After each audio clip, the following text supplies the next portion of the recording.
Big pass வந்து பாத்தீங்கன்னா இந்த 2 நாளாவே வந்து தமிழ்நாடு மட்டும் இல்லைங்க, உலக தமிழர் எல்லாருமே வந்து பேசக்கூடிய ஒரே விஷயம் பிக் பாஸ் ஷோவில் வந்து நடந்தது என்ன அப்படிங்கிறத பத்தி தான் பேசுறாங்க. ஸோ பிக் பாஸ் ஷோவை பொறுத்த வரைக்கும் என்னோட கருத்து என்ன அப்படின்னு பாத்தீங்கன்னா, ஒரு சம்பவத்தை வந்து அரசியல் பண்றதை காட்டில ரொம்ப ஒரு கொடுமையானது இந்த பிக் பாஸ் ஷோ நடத்துறது அப்படின்னு தான் நான் சொல்லுவேன். ஏன் அப்படின்னு பாத்தீங்கன்னா, இந்த ஷோவில் முழுக்க முழுக்க வந்து பண்ற விஷயங்கள் எல்லாமே வந்து நடிப்பா தான் இருக்கு. இதுல எதுவுமே உண்மை கிடையாது. இந்த ஷோவை நடத்த, அதாவது இந்த ஷோவை நடத்திட்டு வர தொகுப்பாளர் வந்து ஒவ்வொரு கண்டென்ட்டையும் வந்து நீங்க இப்படி பேசுங்க, நீங்க இப்படி இருங்க அப்படின்னு சொல்லி ஒவ்வொரு விஷயத்தையுமே வந்து அவர் தான் ப்ரொஜெக்ட் பண்றாரு. ஸோ ஆனா அவங்க வந்து இதை ரியாலிட்டி ஷோ அப்படின்றாங்க. அப்படி எதுவுமே உண்மை கிடையாது. முழுக்க முழுக்க எல்லா விஷயத்தையும் அவங்களே பேசி அவங்களே கண்டென்ட் எடுத்து கொடுத்துறாங்க. கொடுத்ததுக்கு பின்னாடி உங்களோட ஆட்டிடியூட் வந்து இப்படிதான் இருக்கணும் அப்படின்னு சொல்லி அவங்க ப்ரோமோ பண்ணிடுறாங்க. இப்ப எடுத்துக்காட்டுக்கு பாத்தீங்கன்னா, கார் டாஸ்க்ல வந்து பாத்தீங்கன்னா பாரு வந்து உள்ள இருக்கிறதே தெரியாது. ஸோ எல்லாருமே வந்து உள்ள உட்காந்துருப்பாங்க. பட் வந்து பாரு மறைஞ்சிருக்கிறத வந்து பிக் பாஸே குரலே, பாரு எங்க இருக்கிறீங்க அப்படின்ற மாதிரி அவரே வந்து அதை ப்ரொஜெக்ட் பண்ணுவாரு. ஸோ அதுக்கப்புறம் தான் பாரு என்ன பண்ணுவாங்கன்னா, அவங்களுடைய இதை வந்து ஸ்ட்ராட்டஜியை வந்து எடுத்து பேச ஆரம்பிச்சிருவாங்க.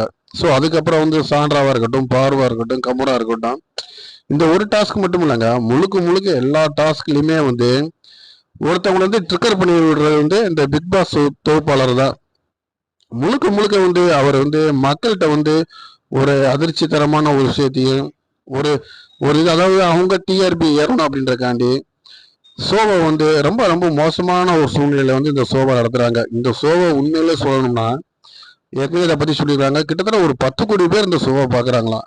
ஜியோ ஹாட்ஸ்டார்ல வந்து அவருடைய ரெக்கார்ட்ஸை வந்து பேசியிருக்காங்க.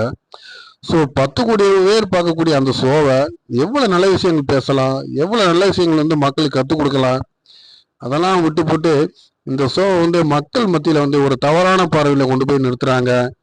ஸோ என்ன கேட்டா, இனிமேல் இந்த ஷோ அவங்க நடத்தும் போது அதில் கண்டென்ட்னு சொல்லி நைட்டு 10 மணிக்கு மேல அவங்களே டைட்டில் போட்டுறணும். பிக் பாஸ் பொறுத்த வரைக்கும் அதில் கண்டென்ட் அப்படின்னு போட்டு அவங்க நடத்துனாங்கன்னா பாக்குறவங்களுக்கு வந்து எந்த பிரச்சனையும் இருக்காது. இன்னும் சொல்ல போனா ஏ சர்டிபிகேட்டே கொடுக்கலாம், கொடுத்துட்டு தான் இந்த ஷோவை நடத்தணும். ஸோ ஏன் கேட்டீங்கன்னா, இதுல வந்து வயலன்ஸ் இருக்கு, பேச்சுக்கள் தவறா இருக்கு, எல்லாமே இருக்கு. ஸோ இது எப்படி வந்து ஷோ வந்து வீட்டில் இருக்கவங்க குழந்தைங்க எல்லாரும் எப்படி பார்ப்பாங்க?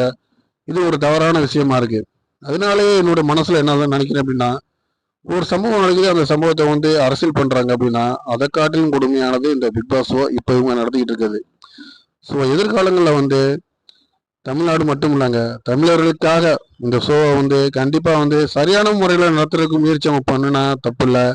இல்லை அப்படின்னா இப்படித்தான் நாங்கள் நடத்துவோம், பார்க்க விருப்பப்பட்டவங்க பார்க்க அப்படி பாருங்க அப்படின்ட்டு விஜய் சேதுபதி சொன்னது மாதிரி அவங்க அதில் கண்டென்ட்டை வந்து டைட்டில்